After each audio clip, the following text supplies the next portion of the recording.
and Pierce. Good afternoon. Good afternoon, everyone. Welcome back to another Ned and Pierce show. It's a great Saturday out there. Yes. Great time for some good radio. Yes. We also got to thank Paul. Yes, of course, Paul. We got his name right this time. Paul, P-A-U-L. Good job, Pierce. Thank you. Thank you, Paul, for bringing us through to 12. Since last show, a great deal has happened, actually. You know, we've had a lot of rain come through. And gee, hasn't that been nice, Ned? I know, it's been great. Courtpot Creek is overflowing its bounds back in Stanthorpe. I haven't seen the Condamine out here yet, but I'm sure it's looking pretty similar. There's a lot of flowing rivers going, quite full. It's very nice. Yeah. However, he had a driver's license, test. Yes, there was a downside to the rain. My driver's test did get flooded out on Wednesday. Very angry about that. Ned was so angry he came to school. You got the call at school, yeah? I did get the call at school, You decided to answer the phone call, and you were so angry that you decided to leave. You kicked the bucket and just left. Exactly, yes. I mean, it's kind of... The odds, I think, were astronomical of getting rained out in an area that's been in drought for 13 years. and it all just came to cancel your test. Exactly. You got one next Thursday. But, yes, they did manage to get it within a week, which I guess isn't terrible. And we did get some great rain, and I'm sure all the farmers out there are loving that. Yeah, I'm sure. And so it was definitely worth it. Yes. It's all right. Probably move into our songs. AC/DC Back in Black. Ned and I are here for 3 hours, so you can strap in, fasten those seatbelts. Well, you might not have to fasten those seatbelts because Ned's not driving, so it's fine. AC/DC, Rose City FM 89.3. More music variety on the Southern Downs. Rupert Holmes, Escape, known better as the Pina Colada song. Now, Ned. Yes. You've had your eyes closed for about 30 seconds to a minute now, yes. Yes. You may open them. Oh my god. I have sunglasses. West Coast Shades sunglasses. West Coast Shades sunglasses have finally come now. I'm going to be honest, Pierce. One of us here is currently an ambassador. No, well, obviously... Well, we're both ambassadors, and I know that full well that you would have already bought your sunglasses, and you're just waiting on them. Exactly. Yes, that's exactly what's happening. I've purchased my pair of West Coast Shades. You actually have? No, and but I was definitely planning on purchasing my pair of West Coast Shades so that we could become ambassadors properly. Oh, really? You know, ambassadorship doesn't just come quickly. It's a long and hard process. Well, it is, but you should have bought your shades like me. To be fair, they don't look like bad sunglasses. No, they're aviators. They look great. May I have a look at them closer up? Yeah, hold on. Here you go. Okay, I just want to see the quality. Yeah, so sure. We've got some little gold bands around the sides. That's pretty nice. Try them on.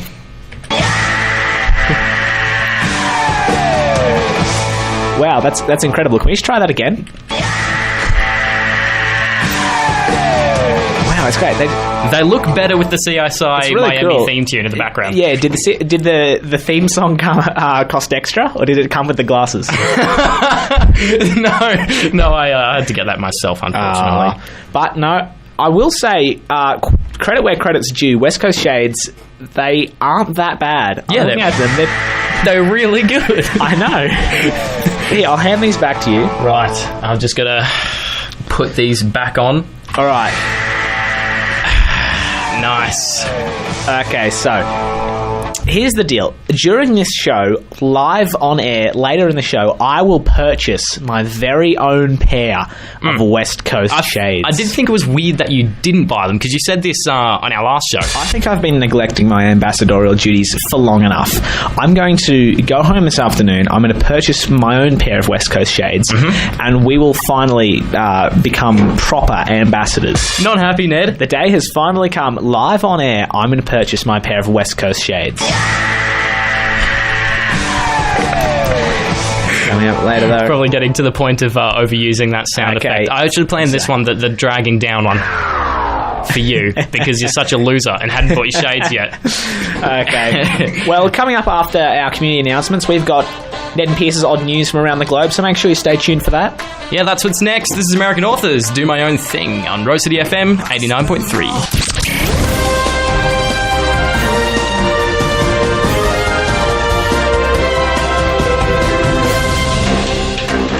Tonight on Ned and Pierce's Odd News from around the globe. The Trump wax figure in Texas has been moved because people keep punching it in the face. Louis Tussaud's Wax Museum claims they have always had trouble with its presidential figures, but the sculpture of Donald Trump has been left with deep scratches and holes in its face from people beating it senseless. Oh, Were you about to say poor Trump? poor wax figure. Poor the wax figure wasn't aware of the decisions that Trump was making. A Portland...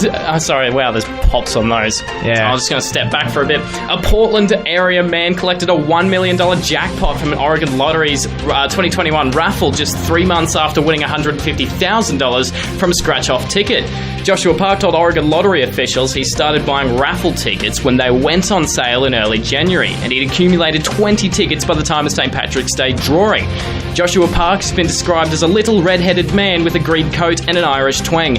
Media outlets were baffled when Park vanished after his interview without a trace after clicking his heels together 3 times in a row. And a man from Georgia has received his final paycheck from an auto parts store he worked at in 90,000 oil-covered pennies.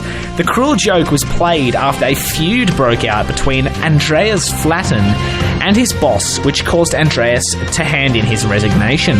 After his boss refused to pay him, Andreas turned to the government, who forced his boss to cough up the cash. And on March 25th, Ontario police in Canada pulled over a motorcyclist with a clearly homemade license plate. The plate was first of all cardboard and second of all scribbled on with a blue texture, and it appeared to have been made by a 3-year-old. In fact, several eyewitnesses corroborate that the motorcyclist was last seen speeding away from a local daycare centre earlier in the day. And scientists confirm that cats do recognise their owners' voices, but don't care enough to respond. Research also shows that cats do believe they are in fact the owners of us, and they are the boss. I watched a YouTube video on cats. Apparently they're very condescending. They are very condescending, yes. Lastly, Ned, to wrap up my stories, last time we did this segment, I talked about a bunch of squirrels in New York that were leading a bunch of unprovoked attacks on local residents. Well, to continue this epic Squirrel vs. America saga, a squirrel was caught stealing a package from the doorstep of a Chicago resident. So clearly the squirrels have a problem with America. Squirrels do have a problem. This could be a battle that rages well on into the future. That ends tonight for Ned Pierce's Odd News from around the globe. Stay classy, work. This is Ned and Pierce. Henry with 2002. Make sure to keep those radios tuned to Rose City FM, where coming up we've got Pierce telling a very unfortunate story. But until then, we've actually got an unreleased Avicii song featuring Wyclef Jean, Alive. Carrie Underwood with Church Bells. Now, Pierce, you've got a bit of an unfortunate story you've told. I would call it an unfortunate story. So, Ned, you would describe me, when it comes to money, as a little bit stingy. I would say so, yes. You have a crippling fear of spending anything. Yeah, I can't... You're insane. Like, you spend like $20 a week on Tuck Shop. Yeah. At school. That's insane. That's insane to you. If you times 20 by 12, like that over... how many weeks? 52 in a year. 52 weeks. Yeah, in a year. That's a lot of money. Yeah. Yeah. Well, it's safe to say that I don't like to spend my money a lot. It's very safe to say that, yes. When I do, I hope it's a good purchase. It's a good... I've recently bought myself some AirPods. Yes. Because you're very excited about those. Yes. Yeah, because, our good friend has some, and he's been talking them up like they're these great headphones. And he's let me wear them a couple of times. They're great. They are good. Yeah. They're good. They came in the other day. Yes. They're not compatible with my phone. They're not compatible with your phone. Oh, have you looked this up, Pierce? I have. You've looked this up. They're not compatible. I've done no, I haven't looked it up, but it's not pairing to my device. It's not pairing. I've paired it to my parents' phones. I've paired it to my laptop. It's just not compatible with my 4-year-old Oppo A7 III with lots of cracks on it. This isn't good. Well, Pierce, you know what? I know you hate spending money, but it may be time to get this, a new phone. You know, I your can't old even one. begin to imagine something like that. Your old one, you know, you can't run the screens peeling off. It goes very slow. You know, it's bent at a 90-degree angle. You know, hold it horizontally, you can see into the mechanics of the phone because it's peeling up. Oh, that's very unfortunate, Pierce. I do feel for you, but we are coming to the end of our show, and to take us out to the top of the hour, well, not the end of our show, the end of this hour of our show, to take us to the top of the hour, we've got Bon Jovi with Living on a Prayer. George Ezra, Shotgun. Definitely overplayed back in 2018. Definitely was overplayed, but you know, now that I hear it again, It's not a bad song. it is a good song, yes. Now, Ned, I'm worried about you. You worried about me? Yeah. This is coming up in under 10 minutes, I guess. This is Cold Chisel, K-San. I'll go into more detail. That is Galantis and One Republic Bones. It's 20 minutes past 1. Ned, I did mention that I was slightly worried about you. Okay. In a teaser that you didn't think was good. Well, let's elaborate on that, Pierce. Yeah, okay. So you've developed a bit of a weirder fixation with lockpicking. Yeah. And I'm a little bit nervous. Why? You're worried for your stuff, are you, Pierce? Well, no, not quite. But it does make me think, like, what are you trying to get into? Yeah, because you were telling me a couple of weeks ago that you watched a video of this guy that was lockpicking something, and now you've actually bought a set of lockpicking I have, yes. utensils. They're on the way right now from Amazon. What are you trying to open? What have you found, Ned? I don't know. You see, lockpicking videos, they're just very fun to watch, I found. You know, you watch someone, and it's like they kind of just do like their little intricate moves with the little picks, and they open stuff. And I think being able to open stuff would be cool. You know, you're like the guy who can pick locks, and so it's like your friends are like, oh, how are we going to get into this door? Hold on, I got you, and whip out the lockpick set. Well, yes, but I don't believe you. I don't think you're telling the truth. There's definitely nothing that I'm trying to get into currently. You know, my goal is to be able to get into everything. There is nothing that won't be safe from my fingers. Well, I don't know. It is sort of cool being the guy who can unlock things, but Yeah. I still don't believe you. I don't think my stuff is safe, actually. Also, I can't help but notice there's a lot of lockers around our school that have padlocks. Yes, there are. And also the locks that they use for our school, I think, are fairly easy to pick. So none of the stuff at school is very secure. with this new stuff that you're buying on the internet. Exactly. I'll be able to get to anyone's possessions. I think you're creating a bit of a shady past. I'm nervous, Ned. Actually, I'm going to buy some as well. We'll have a contest. We'll have a contest. Yeah. The Angels. That was scary. Ned's on occurrences from around the world. I smell a mystery. It's a mystery. Welcome back to Ned's Occurrences from around the globe. Today we discuss something different and take Ned's Occurrence down an entirely new road. Now, you're very excited for this, aren't you? Yes, I am. I think this one's a bit interesting because today we look at the story of the Pied Piper. Oh, this is isn't it a nursery rhyme? It is. The popular children's tale of the Pied Piper goes that the town of Hamlin, which was having issues with rats, was relieved of their problems by a colourfully clothed man who led their rats away with the enchanting music from his pipe. Where the story ends here in most modern retellings of the story, the older version continues on that the town refused to pay the piper, thus the term. He used his enchanting music to lead away the town's children. Thus creating a moral for children to always pay due on their debts. However, the story takes a much darker turn. If it already didn't take a dark turn. It did take a dark turn, but the story takes an even darker turn now that many historians believe and that this story was actually based on a true event. A true colourful man who played a song with a fiddle or a pipe. And led rats away. That's absolutely right. There is historical evidence that the Pied Piper, the story of the wonderfully clothed man leading away the town's rats, was in fact a real thing that occurred in the town of Hamlin around 1284. It is believed that, yes, in the year 1284, a large amount of the children in Hamlin left the town for an unknown reason. Some of the theories include that a man, indeed dressed in colourful clothes, really did lead the children out of Hamlin with enchanting music, but to be used for occult purposes in the nearby woods, which were famous for their cult activity. Ooh. Yes. Another theory goes that the children were sold off into slavery to fix a problem with overpopulation.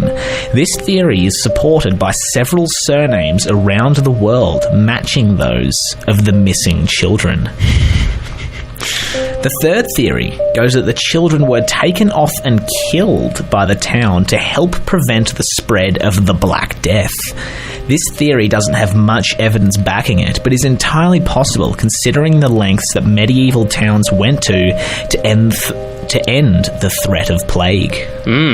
Yes. Because that would bring you to the other one, the ring around the Rosie story. Yeah, the ring around the Rosie story of the really being about the Black Death. Yeah.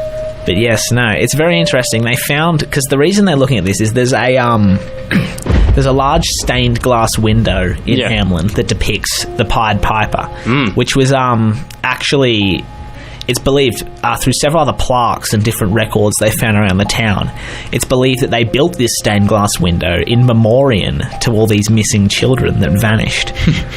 That the town may have actually killed, according to one of those theories. Yes. There was a plaque that was discovered in a house that was being pulled down that was another memorial that claimed that it's been 100 years since our children left, and this one was inscribed in 1384. Well, that's pretty freaky and accurate. Where is Hamlin? Hamlin is somewhere in England, I believe. Small town. It's got that kind of like that medieval architecture. Been around for a long time. Yeah. You know. In the end, it is widely accepted that some of the children in Hamlin did vanish, but unfortunately, thanks to the marching of time, this means we will most likely never know what occurred. And unless some new piece of evidence is dug up out of the ground, it's very possible that we never will. This is Ned and Pierce. One Direction, One Thing on Rose City FM 89.3. Now, Ned, you are currently I'm entering my credit card details to purchase my pair of West Coast shades so I can finally fulfill my ambassadorial duties. And kindly for the listeners, would you like to read out your credit card details? You know what, I'm actually going to refrain from reading out my credit card details, but as I put in my...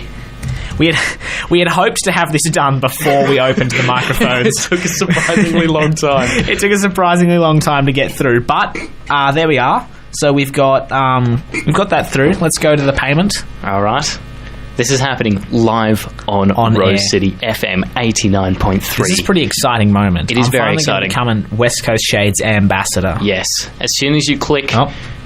It's being processed. It's being processed. And there we go. Thank you, Ned. I've purchased my very own pair of square polarized Tony Stark shades. With your 50% off 50% ambassador code. Ambassador code. Exactly. Now let's just go and look through my emails, make sure we've got confirmation. No, we don't. But I'm sure we will have confirmation. I'm sure soon we will get our confirmation from West Coast Shades. But, finally... Press a button. I've got my very own pair of West Coast Shades. Making us both ambassadors. Official ambassadors. Yes, but it is fast coming up to the end of this hour of our show. I just want to put something out there. Okay. When your shades come in, we should have like 2 weeks to see who the best ambassador is. We definitely have to take some pictures to be put on their Instagram for. But then we'll see how many people are using each other's codes. Okay, sounds great. But it is fast approaching the next hour of our show. So to take us out to the end, we've got One Republic with Rescue Me. Alexander Tidebrink and Bunts, Take Me Home on Rose City FM 89.3. Now, it's getting very close to Easter, Pierce. Yes, it is. It's only 1 week away exactly from today is when Easter Saturday takes place. And we just want to take a little bit of time to mention those Easter eggs that you buy that taste kind of like putting a lump of soap into your mouth. You know, the ones that they're very cheap, and I've found that often the very cheap ones, they seem to have a weird dip in the top of them. Yes. And you buy them because they're cheap, and I just don't understand why they're still in business, these people. I don't really like how you've put "we" in this statement, Ned, because I like these. You like these? Yeah. It's like you said, they're cheap. They're cheap. You're buying lots of Easter eggs at Easter time. You don't like spending money, exactly. No, of course not. They're cheap, man. I mean, what? But I think, you can get a large bag of these really bad Easter eggs for less money, or you can go the few dollars more and you can get good quality Cadbury eggs that taste better. They're not that great. Well, Pierce, how can you defend the taste of these eggs? Do you have anything to defend for them? I mean, they are genuinely like wax. The texture's delicious. The texture is not delicious. And it tastes even greater when I know I haven't spent a ton of money on Easter eggs. So you can taste the savings when you eat these eggs. You can taste the money you haven't spent on them. Well, when I like to eat an Easter egg, I like to taste the chocolate. No matter how much money I've spent. I just think the Easter eggs is just special when it's wrapped in a colourful alfoil. That's what makes it special. That's what makes it special. You can wrap a normal egg, a chicken egg, in colourful alfoil, and I'll happily eat it. You could wrap a chunk of soap in colourful alfoil and sell it as a bag of Easter eggs. In fact, when I'm older, would eat it and love it. In fact, when I'm older, if I'm gonna have children, I'll have chickens as well. So when Easter rolls around, I'm gonna collect all of the chicken eggs, wrap them in alfoil, and I'll colour them in with texture. So I'm not buying the expensive, colourful alfoil. Yes, of course. And a penny saved is a penny earned, no matter what the cost it may have on your family. Anyway, Pierce, I guess at the end of that, we'll agree to disagree. Fair enough. This is Ned and Pierce. That was the Police with Every Little Thing She Does Is Magic. Now, Ned, these words, one small step for man, one giant leap for mankind. Yes. Very famous words. Very famous words. Neil Armstrong, when he landed on the moon. Do you really... I was thinking about this the other day. What has going to space really helped us with? Not a whole lot. I don't know. I mean, it has helped advance. I mean, Elon Musk is looking to land on Mars pretty soon. What's that going to help? Mars is poisonous. It's not invented for humans. They're probably going to put some kind of cool thing on Mars. All we've really done since landing on the moon is plonk a robot on Mars. It's pretty much just one small step for man and then another small step for mankind. It is a good point, Pierce. Also, the thing that I just thought of just then that I want to bring up is there's not much difference between man and mankind. So it's going one small step for man and another giant leap for the exact same thing. Stupid Neil Armstrong. Unfortunately, though, it is fast approaching the end of our show, so there is not that much time to elaborate on it. He had the entire space trip to think of that. All right, this is Missed Connections from The Head and the Heart. Rock lobster. You actually maybe put them around the wrong way. And unfortunately, that brings us to the end of our show. We've had a little bit of a snafu here with our outro music. First of all, you swept it around, but then also forgot to turn our mics on. That's Hopefully all right. We'll have that worked out by next show, though. Yes. Unfortunately, that brings us to the end of our show. I think we've had a pretty interesting show. We had a wild ride. We looked over a pretty interesting Ned's Occurrence today. Yeah, we did. That was pretty good. Yeah, some good interesting news stories. Yeah. Yes, between now and next show, we'll start our Easter holidays, which would be a nice bit of rest and relaxation. Nice. Yes, and you can also catch us on our podcast, The Department of Shenanigans and Tomfoolery. You can find it on Spotify, but if you look it up on Google, you'll find the links to it there. Yeah, and it's also on Apple Podcasts, I believe, now, which is pretty special. Yeah, that's pretty good. Hopefully we'll have episode 2 of that out soon. Episode 1's already up there, so feel free to go have a listen. But until then, unfortunately, Peter couldn't make it this afternoon, so you'll be enjoying a hand-picked collection of music directly from the studio albums. And I'm pretty sure City FM. Yeah, and I'm pretty sure Mary's coming in at 6. All right, well, that's the end of our show. We'll see you in a fortnight. Radio like you've never heard it before. In fact, this is worse than you've ever heard it before. This is Ned and Pierce.